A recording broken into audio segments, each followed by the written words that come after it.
Greetings and welcome, brave citizens of our new world. I am Dr. Terrawat, Terrawat's greatest supervillain and evil genius. This is our Layer 3.0, and today is day 4 of our VEDA challenge. I'm wearing my Robots in Disguise t-shirt, and I have spilled jam on the bottom of it. Makes me sad. Hi, Doc. How are you doing today?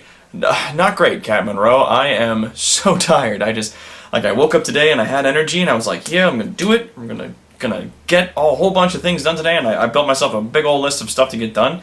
And it is now 11:20 p.m. and I am just starting to film this stuff because I have just been running all day long. A little bit of a disaster right now. I am a bit of a mess. A silly suggestion for the flying fortress would be Flying Automated Renaissance Terror Structure. Yes, farts would be a great acronym.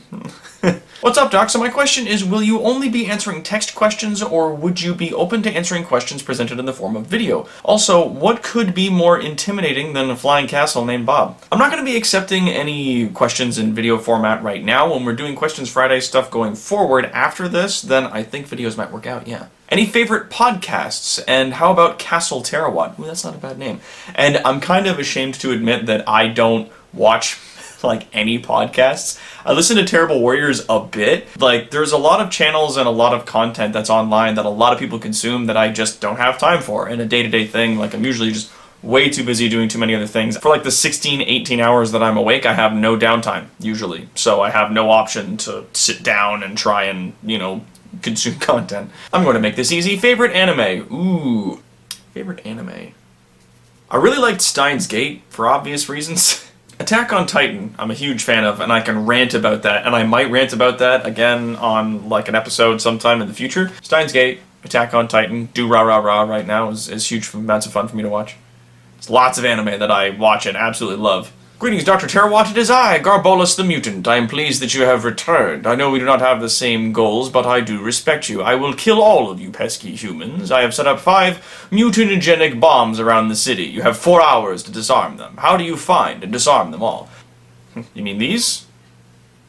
These mutagenic bombs? A giant ogre mutant wandering around my city, setting up mutagenic bombs made with extremely sophisticated parts made from very rare components is both easy to detect and not beneath my notice, Garbolus. Well, if it is up to me, then the contract stands. You mentioned seeing a movie. What is a movie? Okay, Futurina, this thing that you're on right now is called the Internet. I'm going to put this down. I want you to find Google, and I want you to just ask it all the questions that you have about our modern society. It should pretty much cover everything. When you're done, get back to me. Your old costume was rather steampunk, while the new one you're making seems more futuristic. Was that a conscious choice? Yes. I do like a good, vest, cravat, the tubes and the pipes and things like that. The steampunk aesthetic is very attractive to me, don't get me wrong, but the clean white and black that you get from things like Aperture Science and the Institute of Technology from Fallout 4, I fell in love with. Hi, Doc. My question is more of a suggestion. Can you please get a P.O. box so I and other fans can send you gifts? Linkara has one for his fans and does unboxing videos every so often. I can send you some of my famous treats, which Uncle Yo called me a food god for. Please tell me allergies. I have a mild allergy to tomatoes, so please no tomatoes. Just nightshade plants in general, it seems. But yes, I've been planning on getting a P.O. box for quite a while. Now that we've made an adjustment, I have now put it in my calendar to do that this coming Thursday, and I will probably let you guys know on Thursday's VEDA what my P.O. box is.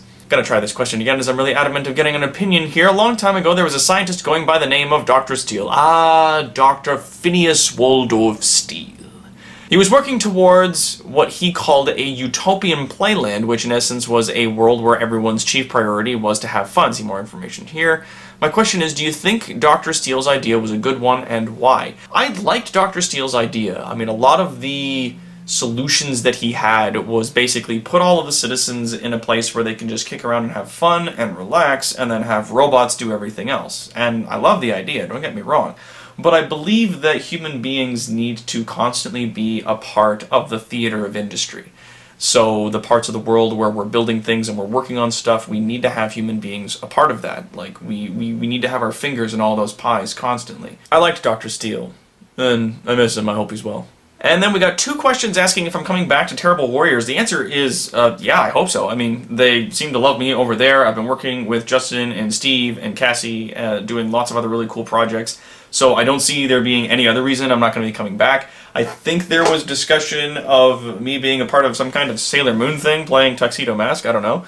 I know that we're going to be continuing our Ravenloft game that we've been running, 5th edition, which has been just wicked fun for me. Thank you, creator t-shirts. I'm told may or may not be a possibility. But definitely, yes, I will be making a return when I get the chance. Hello, Dr. Terawat. My life doesn't allow me to pay close attention to politics. I try to look at the bad and the good when it comes to a politician. I've been seeing a lot of negative things about Donald Trump, possibly because of the bubble I'm in. Can you give some pros and cons of the United States' new president? Now, it's actually really good that you took the time to understand that your views and opinions, your perception of Donald Trump might not be correct. Despite the overwhelming evidence that he is an idiot buffoon, it's always good to try and look at things objectively. Like, to sit down and say, okay, now, like, let's get out of this space and think about what's going on. Like, for example, I go to a lot of conventions and hang around with a lot of very creative, very inspired, very vibrant people.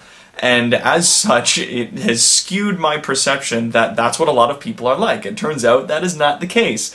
A lot of people are very regular, very average, usually very empty, boring, regular individuals. At least boring to me, at least. And a majority, turns out, a very large majority of your standard populace in North America doesn't even have hobbies. Like, doesn't even do stuff in their spare time. They go to work, they go home, they kind of flip through channels, and then they go to bed. Maybe they'll like a show sometimes, but they don't really have opinions or like very deep-seated fandoms about anything. Anyways, this is going to be a hard one because pros and cons of someone like Donald J. Trump could go on for an entire day. People who watch my Facebook on my previous Facebook page know that I'm not a huge fan. Pros, though, of the United States new president, he knows how to talk to the lowest common denominator of his country. He knows how to speak to the impoverished, the damaged, the forgotten, and the cast aside. He knows how to deal with or speak to those people in such a way. He's made such promises for them, and he's gotten them so riled up and so excited about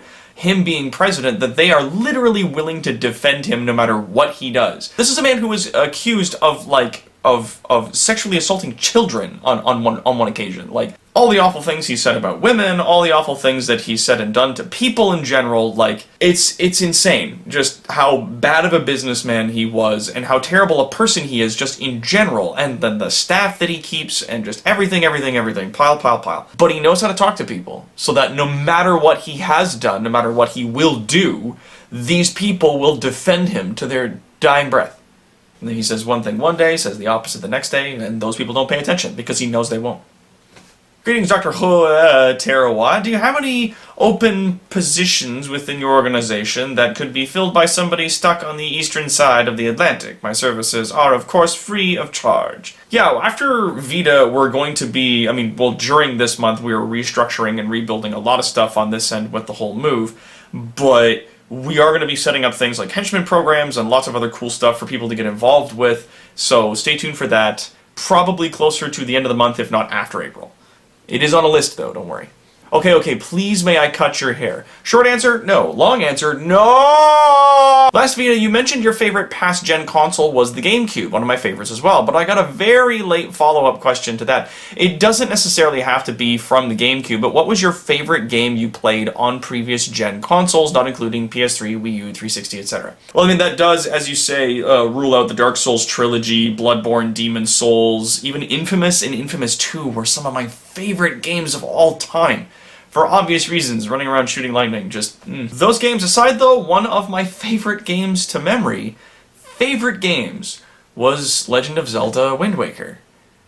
It was such a great game for me. Like, it was really open and really expansive. There was a lot of, like, pirate-esque sea travel, searching for treasure, looking up different maps and drawing them on, like, your big crazy map. The travel and stuff like that was super cool. I don't know, I fell in love with that game, with the art style, and I think it still really holds up. A lot of the games from previous series were trying to do, like, as realistic graphics as they could manage with the hardware that they had, whereas Wind Waker took a different direction. It just stylized its art style with cell shading and made everything look kind of cartoonish, so that even years and years and years later, you can still pick it up, and it looks like a game that could be released today. Like, it holds up super well, and I thought it was a huge amount of fun. Still listen to the music all the time. Do you like pizza on pineapple? No, but I like pineapple on my pizza because apparently I'm just a freaking psychopath. Who would you team up with for world domination? Probably Dr. Steele.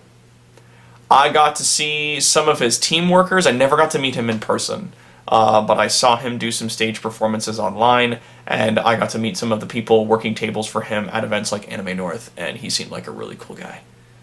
He seemed like a guy that was trying to take over the world very much for the same reasons that I was, and which is to make it a better place. Oh, Doc, I'm actually kind of curious about something. Where would the Terawatt retreat be? Where would you like to vacation whenever the nanites act up or the days grow just a smidge too long to handle? Well, here. I mean, they say if you love your career, you'll never work a day in your life. And I'm kind of there. Like, it's a lot of hard work, don't get me wrong. It's a huge amount of effort, and I'm exhausted most days like today because I'm just running around doing so much, but I love it. I love it so much. And I don't have a vacation place away from here, which I think might be actually a problem. I should probably look into maybe getting a vacation spot. I like places out in the woods. I love going for long walks in the trees and just smelling the forest, especially during the rain. Got a chance to do that a little bit today, and it was great. I don't really have like a retreat away from here. This is my retreat. This is my place. Which would be better minions for your purposes, vampires or werewolves? As for the name of your flying castle, how about the Plasma Dome? Oh, what about the Technodrome? Yeah, oh, that's taken. Vampires or werewolves is an argument that goes on and on. I like vampires for the fact that they're stealthier, they look like people, and all their abilities are constantly active, they don't have to transform, but werewolves can work during the day, and they make a really good brute force scary army, like they have a lot of fear factor to them.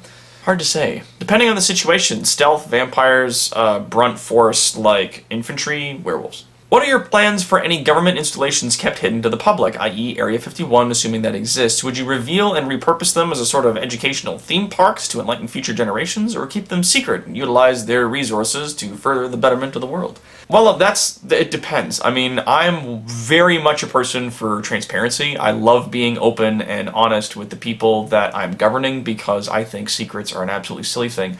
But I also do understand that there are things that the general populace just can't handle. But I mean, if I built a robotic army and then took over the world, I think the existence of aliens being kept a secret in Area 51 would be the least of people's concern. Like, people wouldn't be sitting there at home going like, some crazy scientist took over the world with robots, but aliens are real, I'm done! Like, no one would do that. Turning them into educational theme parks, I think, is a really fun idea, and I would do that with a lot of things. I think, though, that there would be some things that I would tell people, hey, guess what, I did find this thing. There's some junk in there, though, that I'm just not going to tell you about, though, because I don't think that you guys want to know. There's just some things you don't want to know, and this is one of those things, I'm sorry. When it comes to food, do you prefer ones prepared from scratch or ready-made ones? I like food prepared from scratch. It just tastes better, and it's better for you in general. A little bit of effort goes a long way in terms of your personal health. 2, with Peter Capaldi announcing his retirement from Doctor Who after this season, who do you think should replace him? Christopher Walken. I would freaking kill. I would kill for a season of Christopher Walken. And finally, 3, have you made preparations to prevent getting another bout of VEDA-allergy like what happened to you last year? No, I just kind of do these every day as best I can. I get so exhausted, though, because this takes like 4 hours out of my day, like pulling up questions, going through questions. I keep telling myself I'm only going to do like 10, but I'm doing like 23 today, so really it's just about like managing your time, making sure you sleep, you eat correctly. Like, I don't have a full-time job right now while I'm doing this, so I've got that on my side, but it's still like I'm doing so much aside from this. Like, I'm building a bunch of weapons for someone.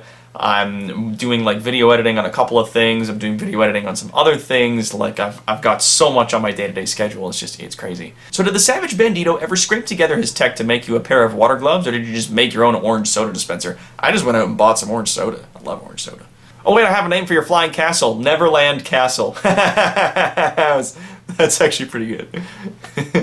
Since you haven't moved locations, are you at all still worried about Professor Skull developing the land right next door, or that the Department for Metahuman Control will find you now that they have your real name? Also, a perfect name for a flying castle would be Calcifer. Calcifer, incidentally, also the name of my firstborn child. I mean, the property being developed next door, not super worried about that, though the DMHC I am going to be working around. I'm not too worried about it, and I'll tell you why in another question. Hey Doc, simple question. You don't hide yourself pretty much at all. How do you avoid authorities shutting you down? Oh look, it's that question. Because these work surprisingly well. I know people that are huge fans of this show that I have been talking to and hanging out with for years, and they still don't know I'm the same person. For real. It's bananas. I don't know how familiar you are with Steven Universe, but my question is this. If you had a gem, what would it be, and what would be your gem weapon? I haven't watched a lot of Steven Universe. Honestly, I've only really watched one episode of it. Like, there was a really huge fandom, and like with some shows, like a fandom can absolutely ruin it.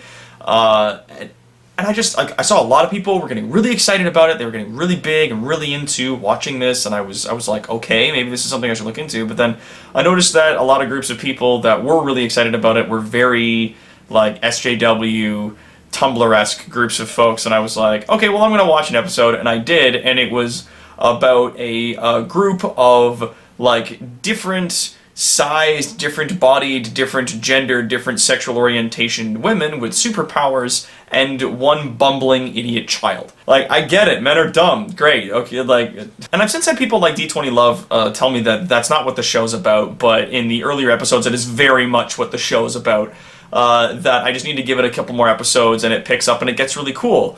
And I think that it's really important for there to be shows like this to normalize different gendered and different sexual orientations, etc., for children. So that they have something that they can grasp onto when they start asking questions like that at some point. But again, I haven't really had a chance to watch more of the show. In terms of gems, I like bismuth. Just as a gem. I love the way that it looks when it's molten formed. Like if you melt it down, it's just like little gray lumps of nothing. But when it forms like crystallized, it's like these wicked stairs and rainbows. It looks so cool. Chocolate pyrite, fool's gold. Also a big fan of that. I have specimens of all kinds of stuff like that here. Gem weapon? I think, at least from what I've seen, it needs to be like a melee thing, but I don't know if it's a melee thing. I don't know. Like either a big sword or some kind of ray gun. You know how it is. And that is all that we've got for today. Thank you so much, everybody, for sending in your questions. As always, leave more questions in the comment section down below. I will try to get to as many of them as I can, though I'm considering limiting myself to at least 10 per day to try and keep this reasonable. And until next time, my brave citizens, I am Toronto's greatest supervillain and evil genius, Dr. Terawatt. This is our Layer 3.0, and I will see you tomorrow on our next episode of VEDA. End of line. Wait, what is... What? Ah, for the love of God!